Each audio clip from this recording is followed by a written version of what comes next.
Hey everybody, welcome to Movie Mavens. I'm Carsen Green. And I'm Annie Janes. You're listening to our Movie Mavens Diary. So we usually structure the show in two parts. We do what we've been watching, and then we do spicy double features. This week, we are going to do two separate episodes. So formerly, the segment, What We've Been Watching, is now going to be the Movie Mavens Diary. And then in a separate episode, we're going to do double features. So if you're interested in that, go check out that episode. But for now, we're just going to be talking about what we've been watching. Yeah, I think this allows people to check out the one episode over the other if there's things they've seen or haven't seen. But give us feedback. Let us know what you think. Mm-hmm. Okay, I'll start. I have, in preparation for this week's spicy double feature, which is a little Coppola dub, I watched I watched the Bling Ring for the first time. Okay, I love this. You know, it was okay. I think the story, as in the real life story, which if you don't know is pretty cool. These teenagers basically just rob celebrities like Paris Hilton, Britney Spears. They're just walking into their homes and they're taking whatever they want.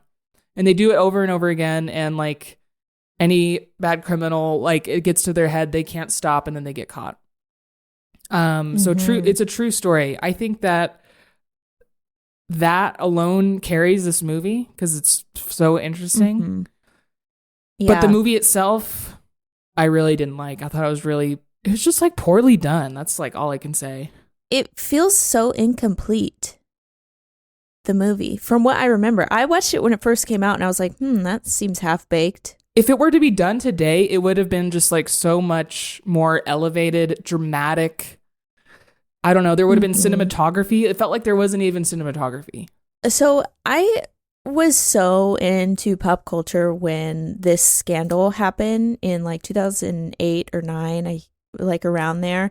And I remember this watching this unfold in the press, watching this unfold online and on Perez Hilton and stuff like that, and watching TMZ. And it was just a cultural phenomenon. And yeah, I think that her version of it just underplays how big it was and how big even the Bling Ring itself was. Which is weird. It's a movie. Yeah. This is goddamn cinema. I was engaged, but it could have been so much more. How was Emma Watson? She wasn't as bad as I thought she was gonna be. Mm-hmm. I was expecting her to be pretty rough, and at times she was, but I think the character is just a bratty rich girl, and even if she's poorly acting, it's she's still hiding behind that caricature, and which helps. It helps her. Yeah. Okay. So there's a documentary about it that recently came out that interviews the main girl who I guess Emma Watson plays.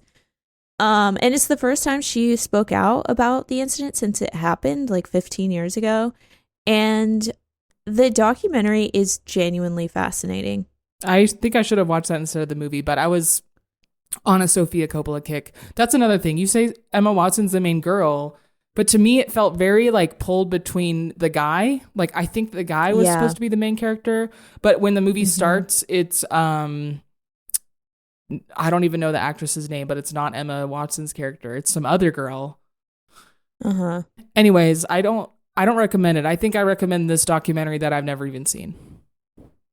Yeah. One thing I will say about the Bling Ring, iconic soundtrack. Oh, yeah. Soundtrack. I don't know why I said that. Iconic soundtrack. It's in the past. Okay, what's something you've been watching? Thank you for asking. I watched the new Hunger Games movie. Oh? The Hunger Games something Songbird. I don't Ballad? know. Snakes and but there we go. The Ballad of the Songbird and Snakes, or Snakes and Songbirds. Ballad of Songbirds and Snakes. That's That's excessive, you guys. Can we just call it the Hunger Games 5? Like, get real. Well, have you seen all of the Hunger Games? What do you think of this one? Yes, I have, but I apparently don't remember a lot of the Hunger Games, which is like, that tracks. Movies like that, I kind of go smooth brain about, where it's just like, oh, this is fun, but it doesn't like really resonate. Yeah. But this is a prequel, so you don't need to know a lot about like the Hunger Games series itself. And everyone knows what the Hunger Games are at this point. Like, yeah. Mm-hmm. Yeah. It was okay. Number one, I'll say straight out of the gate, it was way too long. Way too long. But it was really fun.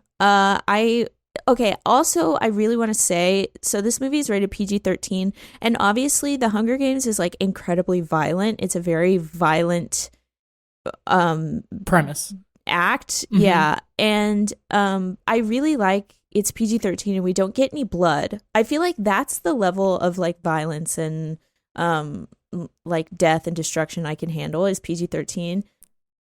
And I'm glad to have recognized that within myself watching this movie. Okay, grandma. Literally. No, honestly, like some of it was so dark. I was like, if that coupled with actual blood, I don't think I would have been able to handle it. Sincerely. Like some of it was really dark. Yeah. But it's a really interesting premise. Incredibly acted. Both of those actors, Tom Blythe, I think is his name, or Tim or Tom, I don't know. That's like Hot Snow, right? Yes. Okay. And I had never seen him before. Yeah. But he was so good. Genuinely, like, wow, what a performance. And I felt the same way about Rachel Zegler, who I didn't know that we all had random beef with. But I was reading online and like I saw some TikToks about people complaining about her, and I was like, I thought she was great. What's the beef? Just maybe that she might be annoying, I think. But honestly, like the whole thing online kind of reads to me as like she just is really talented and she just happens to be famous and she is getting all of these cool roles. Like her very first movie was West Side Story. And it's just giving a little bit of like a mean girl, like maybe some people are jealous that she has all of this attention and she like is just really talented. But I don't know. Where's the beef? No, I honestly don't know. I think it is like people love to hate on annoying talented women. That's exactly what I think that it is. Maybe there's something there we don't know about. Listeners, write in. Yeah, thank you. But it was great. Viola Davis gave a wonderful performance. I had no idea she was in it. Oh my God, she's amazing. She is so good. If you watch it for one reason, watch it for Viola Davis. I'm so serious. Okay. Peter Dinklage, also a great performance. Oh yeah. It was fun. We got 3 like parts. And once we led into the 3rd part, I thought for sure that it was going to be like a to be continued type of situation. Mm-hmm. And then it gave us another hour of the movie. Oh. So that was... But did it conclude? Yeah, I mean, it was a full movie, which I appreciated. Okay. And it teed us up for a series, which I'm excited about. That's going to be fun and great. You should go see it in a theater. I recommend. It's fun. I would if there weren't so many other things to see. This is my rub, okay, is that there's so many good movies that come out in the last month of the year. If you had an AMC Stubs reward membership, you wouldn't have this conundrum. Yeah, and if I had like a clone of myself where I would have double the amount of time that I currently have. Well, with the time that you do have, what else have you been watching? Do any of these words make sense to you that I'm about to say? Please don't destroy the treasure of Foggy Mountain. Mm-mm. No, is that like Cormac McCarthy or something? No, I wish. Okay, Please Don't Destroy is like a sketch comedy group that is out of SNL. Okay. They were like, I think they're SNL writers, and they have the sketches that are like pre-shot and edited. Mm-hmm. And it's like a Lonely Island if they were like 25 or 6 or 8 or however old. They're younger. Uh-huh. This is a movie that they made that's on Peacock, and it's really silly, goofy, like just a full-on really goofy comedy. Meg Stalter's in it, who we love. Yes. She'll get me anywhere, anytime. Love you, girl. Uh-huh. Okay, I recommend this because I thought it was hilarious. Like, I didn't expect it to be funny or this funny. Uh-huh. And I was laughing out loud often. It's like a story you've seen 1,000 times where you need to go find a treasure. But there's some fun twists and turns.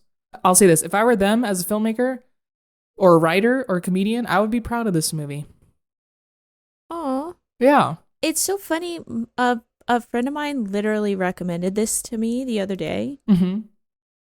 And it went completely one ear and out the other. But okay, now this is the second. This is the second recommendation. What's it called? It's called Please Don't Destroy the Treasure of Foggy Mountain. It's streaming on Peacock. Honestly, though, there's like a 50% chance you hate it. The title is aggressive. The comedy group is called Please Don't Destroy. And then it's like : the Treasure of Foggy Mountain. Oh, okay. That makes sense. What's something else you've been watching?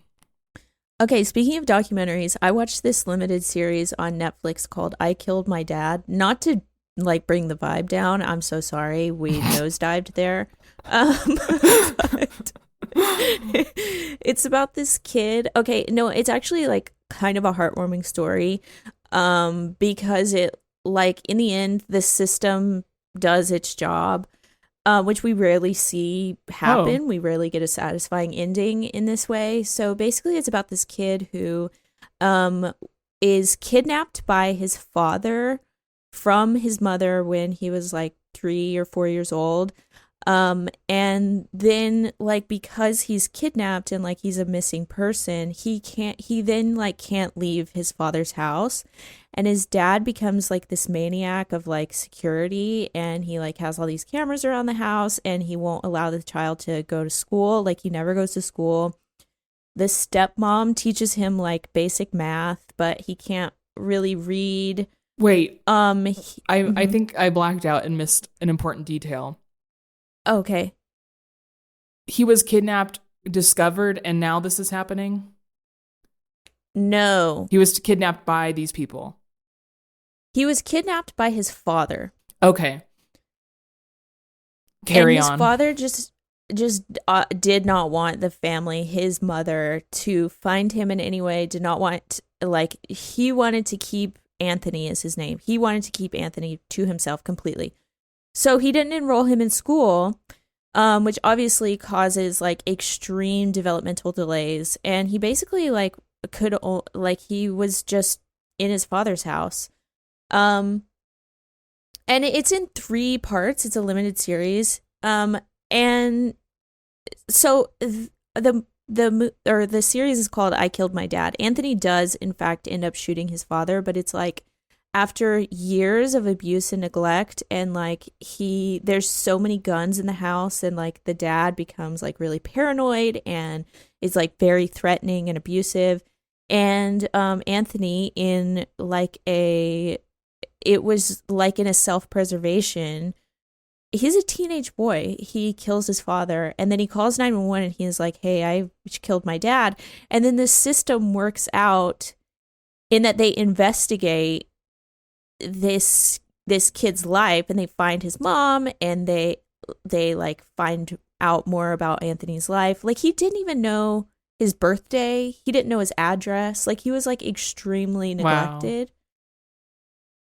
Wow. And they ended up charging him with negligent homicide, and he got probation, and then he like went to this like really intensive rehabilitation.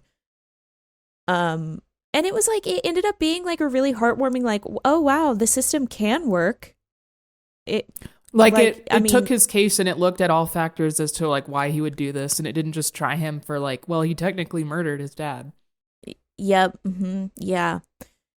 And I mean, we really don't see that a lot in cases like this. So it it was a really good watch. I think that hopefully it sets a precedent for the incidents like this. I don't know, Mm-hmm. like I don't I don't encourage neglected children to kill their fathers, but neither here nor there. I recommend. It was really well done. I mean, I just gave you the whole plot and premise and ending, so sorry. Well, it's a documentary. Yeah.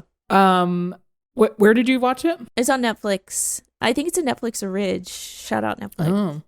Well, speaking of Netflix orig, I checked out Reptile. Okay. Which was all the buzz on there. Justin Timberlake, Benicio del Toro, Clueless Girl? Alicia Silverstone. Yes. I like this. This starts out as just who killed somebody, but then it turns into, full on police corruption and trying to uncover that from the inside. I thought it had more up its sleeve than I expected. It knew just what to do with Justin Timberlake, which is like feature him at first and then push him to the side for Benicio. Yeah. I think a lot of people were hating on this movie, maybe because the title, like you told on whatever episode, like has nothing to do with the story. That is upsetting. Yeah. But I thought it was actually pretty decent. This story itself is pretty satisfying. I think like a lot of loops are completed. A lot of like we get a lot of conclusions to like a lot of the plot lines, which was really satisfying. Yeah, I like when mysteries like a core mystery like expands and it expands and it expands as you learn more. Yeah.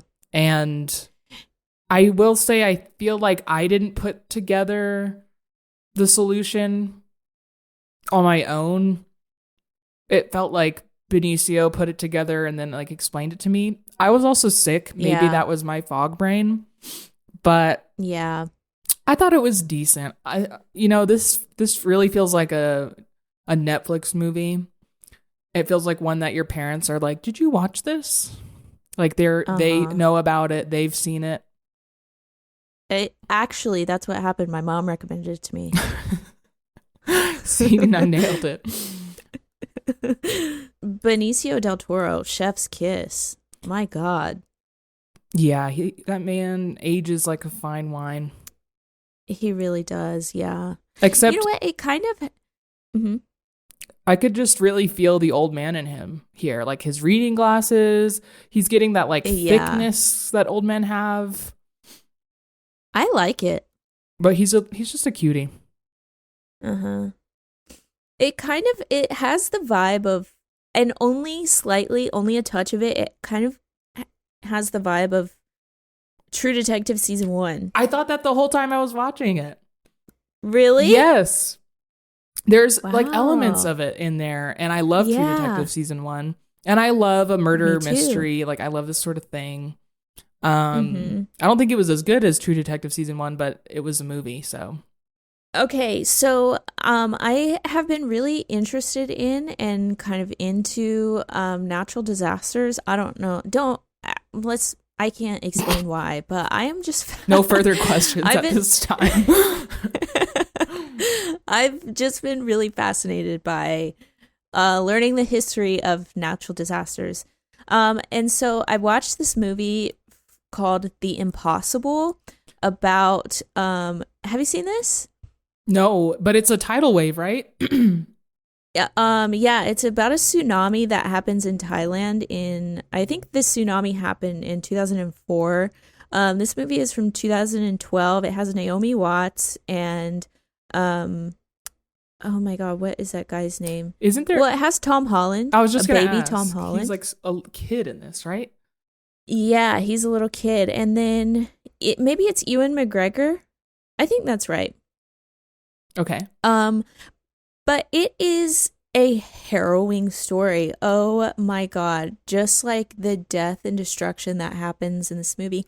And it was kind of like I was really intrigued by how it was set up. So like the tsunami happens within like the first 10 minutes of the movie, which I wasn't really expecting. I was kind of expecting to get more of my bearings like in Thailand, but I guess it's retelling a specific family story. And I was reading it's like ex- incredibly true, like true to the story. That's cool. But then it kind of, yeah, it was really cool. But then it kind of like plays into the days after the disaster, and it's like showing us like families getting reunited, and obviously like people dying, but also like people healing, and we're in a hospital for a lot of it. And I don't know, it's just like Mother Nature is so fearsome. Like thousands of people died during that tsunami. She's not to be trifled with. No, hell no. You know, I went through a phase as a kid where I was really into disaster movies. Like, okay. Day After Tomorrow, Hugh loved that movie. Yeah. The Poseidon, the remake with Dennis Quaid. Titanic. Yep. I would just put the second, I've said this before, but I would just put that second VHS tape in because I just wanted to watch like the stressful, scary part. Yeah. Right. Good for you. No, this explains a lot. Yeah. I don't know. I know you're into like the natural disaster part. I think I was into like there is a Mother Nature element to all of those. Yeah. But I don't know, something about a large scale disaster. I was there. Dude, it's almost incomprehensible, truly. Like yeah. I don't know. The movie was good. If you're into natural disaster movies, I recommend. I think it's on Netflix. I think I was just like on Netflix all day. Girl was on Netflix. Anyway, what else have you been watching? Okay, I started the 5th season of Fargo, which just hit Hulu. Wow. Not the whole season. I think there's 2 episodes out when we're recording. But okay, this show, I adored the first like 2 seasons, and then it kind of just like went downhill from there. But it's an anthology, so each season is fully contained, and you can fully skip seasons and just watch the good ones. And based on only 1 episode, I have a feeling that this is going to be a good season, which is great because every season has a phenomenal cast. Like last season, it was like Chris Rock, Jesse Buckley, Jason Schwartzman, and it just was they were fully wasted in my opinion. So far in this season that I've seen, because I've been trying to avoid like seeing the cast because it's really fun when they appear. Juno Temple, I think is her name, from Ted Lasso. Oh, I love her. Yeah, and when I first saw her, I was not sure what to expect because I've only seen her as the Ted Lasso character. But she's doing so good. She's doing like a North American Minnesotan accent, and is crushing it. Jennifer Jason Leigh is in it, and she plays a matriarch of a family, which a lot of these seasons have matriarchs of families, which is cool. And in this one, so much as I can tell, she's like really involved like politically and has a lot of connections. And when they go to take their Christmas photo, and everyone like gets like an AR-15, so like that's her vibe, which I'm like interested to see where that goes. And interested to see what the show has to say about that. That just reminded me of Drop Dead Gorgeous. Have you seen that movie? Dude, I haven't. I need to. Okay. Well, it's also set in like Minnesota or something, and they go to like a rifle shooting class. So that tracks. That's funny. And yeah, I really like Fargo as just like a world, like a Coen Brothers world, because usually you're going to get a character that is either like in over their head, where like in something they're involved in something they really shouldn't be, and that's fun to watch, or Mm-hmm. they're involved in something because they have a secret. And this season seems to be the latter, where someone really unassuming is involved in something that you wouldn't expect, but they are handling it like a pro. And I love watching people handle situations well. Like this woman is being chased for a while, for a long portion of the episode, and she just does really smart things, and I love watching that. I love it. Okay, so that's Fargo season 5, and that doesn't mean, like, my recommendation doesn't mean you need to go watch all of it. You can jump in at the season because, again, it's an anthology, and it's on Hulu. The last thing I want to talk about is also a TV show. Okay. I have been rewatching Breaking Bad. What inspired this rewatch? Okay, let me be so honest with you. My inspiration, well, it's twofold. Okay, number one is I think I feel a little homesick for New Mexico, and I just wanted to see it. Mm-hmm. But also number two, I really want to watch Better Call Saul. Yes. So in order for me to do that in good conscience, I needed to rewatch Breaking Bad. Man, I love you for this. I love you for this because I need you to see Better Call Saul because I think it's like one of the best shows, and I want to hear your opinion on it compared to Breaking Bad. Because they're, similar but different. I'm excited. I am almost done with Breaking Bad. I think I'm in season 4. There's 5 seasons. My favorite part of the show is Jesse.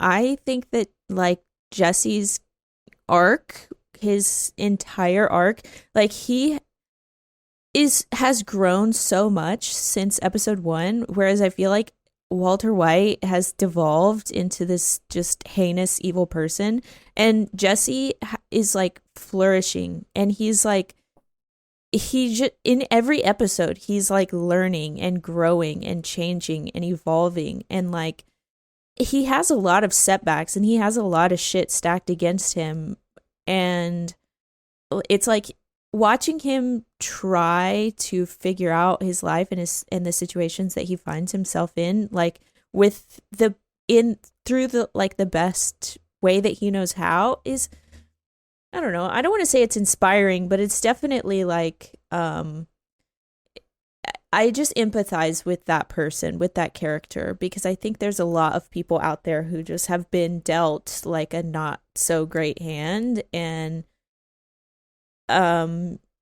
just like being able to watch him grow on screen is, I don't know, it's nice. Yeah. I think he's the best character on that too. I mean, Walter White has an arc. It's just that it ends in like an evil person, so you don't want to like the guy. But Jesse's is so up and down in a way that's really interesting to watch. Yeah.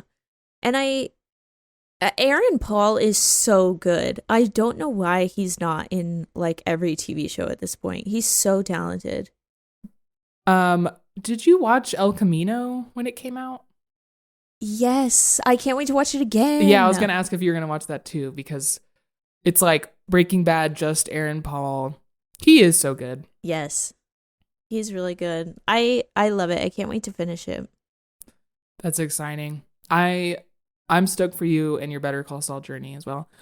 Okay, last thing I watched, I didn't check out. I rewatched The Nightmare Before Christmas.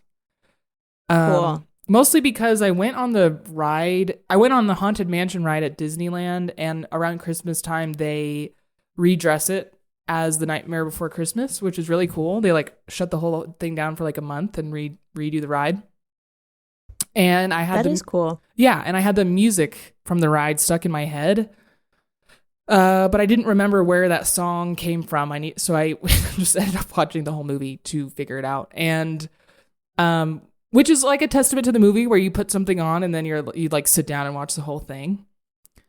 Although it is like only 90 minutes or less than, so not a big ask on its part. But oh my gosh, this movie sparks joy. I just love Aw. stop motion animation so much. I adore it. And the songs are really good. Like there's like 3 songs I think are amazing. This Is Halloween, the the one that like the trick-or-treaters sing about Santa Claus, and What's This? That one. So good. Those are earworms. They've been in my head since I've watched it. Okay, another thing I was doing while watching this was trying to just see what the story was, because in my head I have no recollection. I'm just like, all I knew about this movie in my memory was like, it's Halloween world, but they want to do Christmas. And I mean, that is exactly the story. But it doesn't make sense. It does not make sense in the movie. Okay, I've never seen it. Ooh. I actually have no idea what it's about. I'm also confused because the only thing I know about it, well, I guess I know a couple of things. There's like a Corpse Bride. Not sure what that has to do with Christmas. Wait, Corpse Bride is a different movie. It's just called Corpse Bride. See? That's how little I know. Oh. There's basically a world that like Halloween exists from, and there's this guy that's a pumpkin king, and at first that's all you know, but he's starting to get depressed and he's starting to get tired of Halloween, and he goes into the forest, and there's like 5 trees around him, and on each tree is an image of a different holiday. There's like an Easter egg, a Christmas tree, a heart, and he decides to go through and on each tree is also a door. He decides to go through the door that has a Christmas tree on it, and he enters like Christmas world where Santa is and all the elves are. And he's like, this is the best place, because all he has is like death and gore, and not gore, but death and ickiness and scary stuff.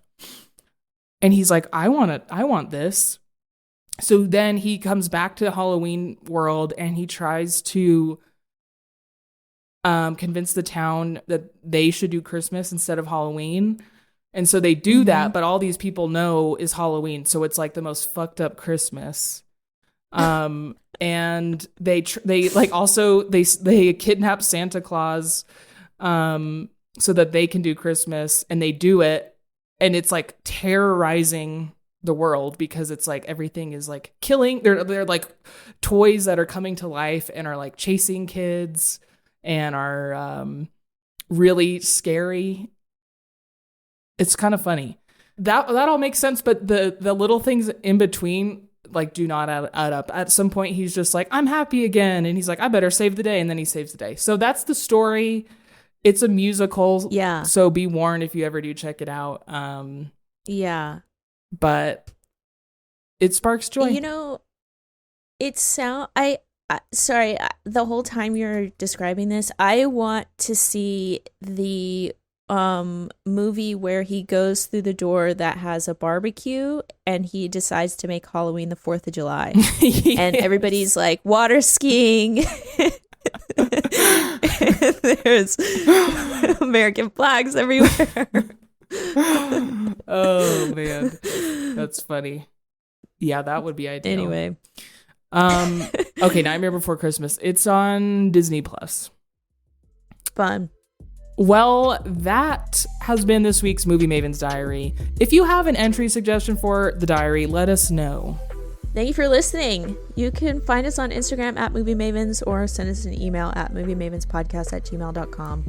Signed, the Movie Mavens.